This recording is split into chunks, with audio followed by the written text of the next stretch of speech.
Pieces of the Sukhoi Superjet 100 strewn across the edge of this mountain. The National Search and Rescue Agency of Indonesia has confirmed the crash of the Russian aircraft Sukhoi Superjet 100, which dropped off the radar during a demonstration flight on May 9th, nearest the Mount Salak in West Java.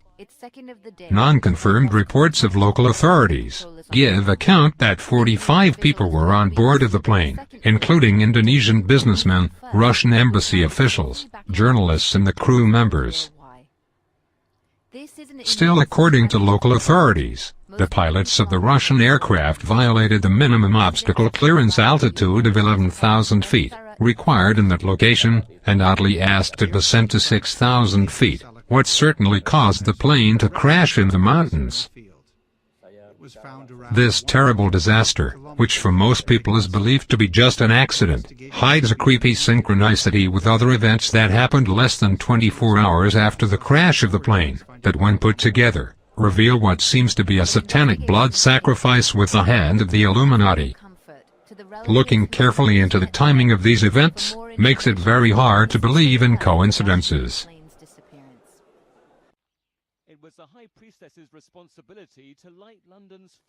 Starting by the ceremony of the Olympic torch, which took place in Greece on May 10th, in front of the 2,600-year-old temple of the goddess Hera, and included a ritual of invocation to the ancient Greek sun god Apollo.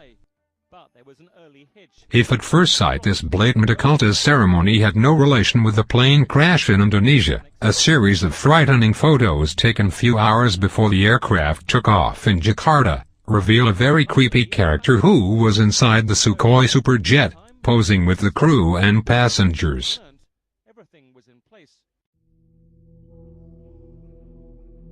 Why this guy is dressed as the ancient Greek god Poseidon, and why he was aboard the plane before it took off. What are the odds of a person dressed as a Greek god spending some time inside an aircraft that crashed less than 24 hours before the Olympic torch ceremony in an ancient Greek temple be just a coincidence? Could this man be possessed? Could him have done an occult ritual, hidden in plain sight, inside the doomed airplane?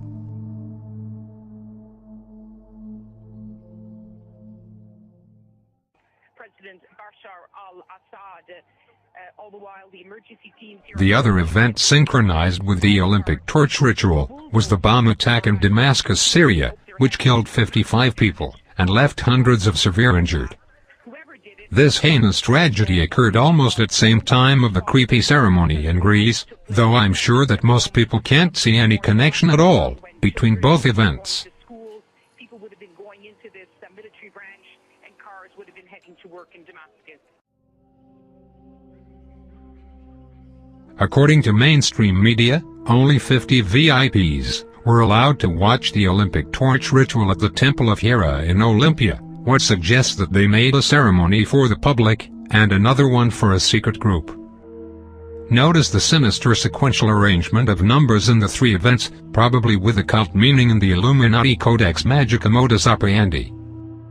I'm having a hard time thinking these details are only coincidences.